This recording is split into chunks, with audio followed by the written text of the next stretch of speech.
ಎಲ್ಲರಿಗೂ ನಮಸ್ಕಾರ. ಹಾಲಿವುಡ್ನ ತುಂಬಾನೇ ಫೇಮಸ್ ಆದ ಪ್ರೆಡೇಟರ್ ಸೀರೀಸ್ ಇದೆಯಲ್ಲ, ಅದರಲ್ಲಿ ಒಂದು ತುಂಬಾನೇ ದೊಡ್ಡ ಟ್ವಿಸ್ಟ್ ಬಂದಿದೆ. ಹೊಸ ಸಿನಿಮಾ ಪ್ರೆಡೇಟರ್ ಬ್ಯಾಡ್ಲ್ಯಾಂಡ್ಸ್ ಬಗ್ಗೆ ನಾವು ಈ ಬೇಟೆಗಾರನನ್ನ ನೋಡೋ ರೀತಿಯನ್ನೇ ಇದು ಬದಲಾಯಿಸ್ಬಿಡ್ಬೋದು. ಬನ್ನಿ ಇದ್ರ ಬಗ್ಗೆ ಇನ್ನಷ್ಟು ಆಳವಾಗಿ ನೋಡೋಣ. ಹೌದು, ಕೇಳೋಕೆ ಶಾಕಿಂಗ್ ಅನಿಸಿದ್ರೂ ಇದು ನಿಜ. ಈ ಸಿನಿಮಾ ನಮ್ಮ ಮುಂದೆ ಇಡೋ ದೊಡ್ಡ ಪ್ರಶ್ನೆನೇ ಇದು. ಯೋಚನೆ ಮಾಡಿ, ಇಡೀ ಗ್ಯಾಲಾಕ್ಸಿಯಲ್ಲೇ ಅತ್ಯಂತ ಕ್ರೂರ ಗ್ರೇಟೆಸ್ಟ್ ಹಂಟರ್ ಅಂತ ಹೆಸರು ಮಾಡಿದ್ದ ಒಂದು ಜೀವಿ ಈ ಸಲ ಹೀರೋ ಆಗಿ ಒಬ್ಬ ರಕ್ಷಕನಾಗಿ ಬಂದ್ರೆ ಹೇಗಿರುತ್ತೆ? ವಾವ್! ಈ ಒಂದು ಬೋಲ್ಡ್ ಐಡಿಯಾನೇ ಈ ಸಿನಿಮಾದ ಅಡಿಪಾಯ. ಸೊ ಪ್ರೆಡೇಟರ್ ಬ್ಯಾಡ್ಲ್ಯಾಂಡ್ಸ್ ಸಿನಿಮಾ ಹಳೇ ಸಿನಿಮಾಗಳ ತರಾನೇ ಇಲ್ಲ. ಇದು ಕಂಪ್ಲೀಟ್ ಆಗಿ ಒಂದು ಹೊಸ ದಾರಿ ಹಿಡಿದಿದೆ. ಇದು ಜಸ್ಟ್ ಮನುಷ್ಯ ಮತ್ತೆ ಏಲಿಯನ್ ನಡುವಿನ ಇನ್ನೊಂದು ಫೈಟ್ ಸ್ಟೋರಿ ಅಂತ ಅನ್ಕೋಬೇಡಿ, ಅದಕ್ಕಿಂತ ತುಂಬಾನೇ ಹೆಚ್ಚಿದೆ. ಇದು ಆ ಬೇಟೆಗಾರನ ಪ್ರಪಂಚದೊಳಗೆ ನಮ್ಮನ್ನ ಕರ್ಕೊಂಡು ಹೋಗುತ್ತೆ. ಸರಿ, ಹಾಗಾದ್ರೆ ಈ ಅನ್ಲೈಕ್ಲಿ ಫ್ರೆಂಡ್ಶಿಪ್ ಹಿಂದಿನ ಕಥೆ ಏನು? ಇದರಲ್ಲಿ ಬರೋ ಪಾತ್ರಗಳು ಯಾರು? ಅವರ ಜಗತ್ತು ಹೇಗಿದೆ? ಬನ್ನಿ ಒಂದೊಂದಾಗಿ ನೋಡ್ತಾ ಹೋಗೋಣ. ಮೊದಲನೇ ವಿಷಯ ಏನಪ್ಪಾ ಅಂದ್ರೆ, ಈ ಕಥೆ ನಡೆಯೋದು ನಮ್ಮ ಭೂಮಿ ಮೇಲೆ ಅಲ್ವೇ ಅಲ್ಲ. ಚಿತ್ರತಂಡ ನಮ್ಮನ್ನ ಜೆನ್ನಾ ಅಂತ ಒಂದು ದೂರದ ಮಿಸ್ಟೀರಿಯಸ್ ಆದ ಅನ್ಯ ಗ್ರಹಕ್ಕೆ ಕರ್ಕೊಂಡೋಗುತ್ತೆ. ಇದರಿಂದ ಸ್ಟೋರಿಗೆ ಒಂದು ಫ್ರೆಶ್ ಫೀಲ್ ಸಿಕ್ಕಿದೆ, ನೋಡೋಕೂ ಅದ್ಭುತವಾಗಿರುತ್ತೆ. ಈ ಸಿನಿಮಾದ ಹೀರೋನೇ ಡೆಕ್, ಒಬ್ಬ ಪ್ರೆಡೇಟರ್. ಆದ್ರೆ ಒಂದ್ ನಿಮಿಷ, ಇವನು ಬೇರೆ ಪ್ರೆಡೇಟರ್ಗಳ ತರ ಅಲ್ಲ. ಯಾಕಂದ್ರೆ ಅವನದೇ ಟ್ರೈಬ್ನಿಂದ ಹೊರಗೆ ಹಾಕಿದ್ದಾರೆ, ಒಬ್ಬ ಔಟ್ಕ್ಯಾಸ್ಟ್. ಈ ಒಂಟಿತನ ಇದೆಯಲ್ಲ, ಅದೇ ಅವನ ಕ್ಯಾರೆಕ್ಟರ್ಗೆ ಒಂದು ಸ್ಪೆಷಲ್ ಡೆಪ್ತ್ ಕೊಡುತ್ತೆ. ಇಲ್ಲೊಂದು ಇಂಟ್ರೆಸ್ಟಿಂಗ್ ವಿಷಯ ಹೇಳ್ತೀನಿ ಕೇಳಿ. ಈ ಪ್ರೆಡೇಟರ್ಗಳ ಸ್ಪೀಶೀಸ್ ಇದೆಯಲ್ಲ, ಅದರ ನಿಜವಾದ ಹೆಸರು ಯೌಟ್ ಜಾ ಅಂತ. ಗೊತ್ತಿತ್ತಾ? ಈ ಹೆಸರು ಅವರ ಹಂಟಿಂಗ್ ಕಲ್ಚರ್ ಮತ್ತೆ ಅವರ ಕೋಡ್ ಆಫ್ ಆನರ್ ಅನ್ನ ತೋರಿಸುತ್ತೆ. ಇದನ್ನ ತಿಳ್ಕೊಂಡ್ರೆ ಕಥೆಯನ್ನ ಇನ್ನಷ್ಟು ಚೆನ್ನಾಗಿ ಅರ್ಥ ಮಾಡ್ಕೋಬಹುದು. ಇನ್ನು ಕಥೆಯ ಇನ್ನೊಂದು ಇಂಪಾರ್ಟೆಂಟ್ ಕ್ಯಾರೆಕ್ಟರ್ ಅಂದ್ರೆ ಥಿಯಾ. ಇವಳೊಬ್ಳು ಆಂಡ್ರಾಯ್ಡ್, ಪಾತ್ರ ಮಾಡಿರೋದು ಎಲ್ ಫ್ಯಾನಿಂಗ್. ಡೆಕ್ ತನ್ನ ಒಂಟಿ ಪ್ರಯಾಣದಲ್ಲಿ ಇವಳನ್ನ ಒಂದು ಅಪಾಯದಿಂದ ಕಾಪಾಡ್ತಾನೆ.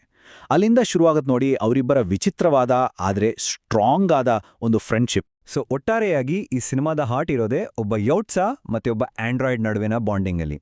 ಅವರು ಬದುಕೋಕೆ ಹೋರಾಡುವಾಗ ನಮಗೆ ಫಸ್ಟ್ ಟೈಮ್ ಪ್ರೆಡೇಟರ್ ಸೊಸೈಟಿಯ ಒಳಗಡೆ ಏನಾಗುತ್ತೆ, ಅವರ ರೂಲ್ಸ್ ಏನು, ಅವರ ಕಲ್ಚರ್ ಹೇಗಿದೆ ಅನ್ನೋದನ್ನೆಲ್ಲ ತುಂಬಾ ಹತ್ತಿರದಿಂದ ನೋಡೋ ಚಾನ್ಸ್ ಸಿಗುತ್ತೆ. ಓಕೆ, ಈಗ ಸ್ಟೋರಿ ಲೈನ್ ಬಗ್ಗೆ ಒಂದು ಐಡಿಯಾ ಬಂತು ಅಲ್ವಾ? ಹಾಗಾದ್ರೆ ಈ ಸಿನಿಮಾದ ಪಾಸಿಟಿವ್ಸ್ ಏನು?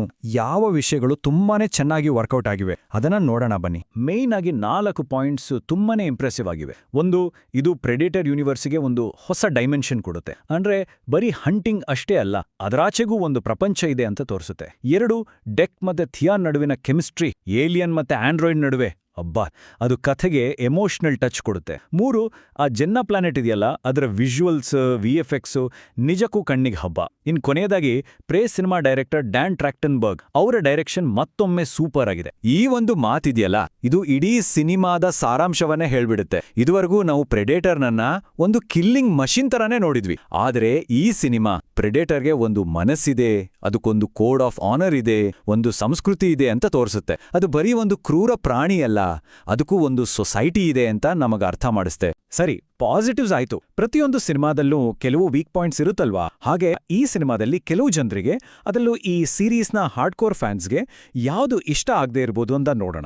ಮೊದಲನೇ ಮತ್ತು ಬಹುಶಃ ಅತಿ ದೊಡ್ಡ ಬದಲಾವಣೆ ಅಂದ್ರೆ ವೈಲೆನ್ಸ್ ಲೆವೆಲ್. ಹಳೆಯ ಪ್ರೆಡೇಟರ್ ಸಿನಿಮಾಗಳಲ್ಲಿರೋ ಆ ಬ್ರೂಟಲ್ ರಕ್ತಸಿಕ್ತ ದೃಶ್ಯಗಳನ್ನ ನೆನಪಿಸ್ಕೊಳ್ಳಿ. ಅದಕ್ಕೆ ಹೋಲಿಸಿದ್ರೆ ಇದರ PG-13 ರೇಟಿಂಗ್ ಆಕ್ಷನ್ನ ಸ್ವಲ್ಪ ಟೇಮ್ ಡೌನ್ ಮಾಡಿದೆ. ಸೊ ಹಾರ್ಡ್ ಕೋರ್ ಆಕ್ಷನ್ ಫ್ಯಾನ್ಸ್ಗೆ ಇದು ಸ್ವಲ್ಪ ನಿರಾಸೆ ಮಾಡಬಹುದು. ಅಷ್ಟೇ ಅಲ್ಲ, ಇನ್ನೂ 2 ವಿಷಯಗಳಿವೆ. ಒಂದು, ಆ classic human versus predator fight ಇದೆಯಲ್ಲ, ಅದು ಇಲ್ಲಿ ಮಿಸ್ಸಿಂಗ್. ಸೀರೀಸ್ ಫ್ಯಾನ್ಸ್ ಇದನ್ನ ನಿರೀಕ್ಷೆ ಮಾಡಿರ್ತಾರೆ. ಇನ್ನೊಂದು, ಆ ಜೆನ್ನಾ ಪ್ಲಾನೆಟ್ ಬಗ್ಗೆ, ಯೋಟ್ಸಾ ಕಲ್ಚರ್ ಬಗ್ಗೆ, ಹೀಗೆ ವರ್ಲ್ಡ್ ಬಿಲ್ಡಿಂಗ್ ಮೇಲೆ ಜಾಸ್ತಿ ಫೋಕಸ್ ಮಾಡಿರೋದ್ರಿಂದ ಕೆಲವೊಂದ್ ಕಡೆ ಸಿನಿಮಾದ ಪೇಸ್ ಸ್ವಲ್ಪ ಸ್ಲೋ ಆಗುತ್ತೆ. ಸರಿ, ಇಷ್ಟೆಲ್ಲ ಪ್ಲಸ್ ಮತ್ತು ಮೈನಸ್ ಪಾಯಿಂಟ್ಸ್ ನೋಡಿದ್ವಿ. ಹಾಗಾದ್ರೆ ಓವರ್ ಆಲ್ ಆಗಿ 5 ಸ್ಟಾರ್ಸ್ಗೆ 4 ಸ್ಟಾರ್ಸ್. ಇದು ನಿಜಕ್ಕೂ ಒಂದು ಅದ್ಭುತ ರೇಟಿಂಗ್. ಇದರಿಂದ ಏನ್ ಗೊತ್ತಾಗತ್ತೆ ಅಂದ್ರೆ, ಇದು ಒಂದು ಹೊಸ ಧೈರ್ಯದ ಪ್ರಯತ್ನ ಆಗಿದ್ರು ಅದು ಹೆಚ್ಚಾಗಿ ಸಕ್ಸಸ್ ಆಗಿದೆ ಅಂತ. ಹಾಗಾದ್ರೆ ಈ ಸಿನಿಮಾ ಯಾರಿಗೆಲ್ಲ ಇಷ್ಟ ಆಗ್ಬೋದು ನೋಡಿ. ಬರೀ ಆಕ್ಷನ್ ಬೇಕು ಅನ್ನೋರಿಗಿಂತ ಹೆಚ್ಚಾಗಿ ಸೈಫೈ, ಎಮೋಷನ್ಸ್ ಮತ್ತೆ ಒಂದು ಹೊಸ ಪ್ರಪಂಚವನ್ನ ಎಕ್ಸ್ಪ್ಲೋರ್ ಮಾಡಕ್ಕೆ ಇಷ್ಟಪಡೋರಿಗೆ ಇದು ಒಂದು ಪರ್ಫೆಕ್ಟ್ ಚಾಯ್ಸ್. ಕೊನೆಯದಾಗಿ ಈ ಇಡೀ ಸಿನಿಮಾವನ್ನ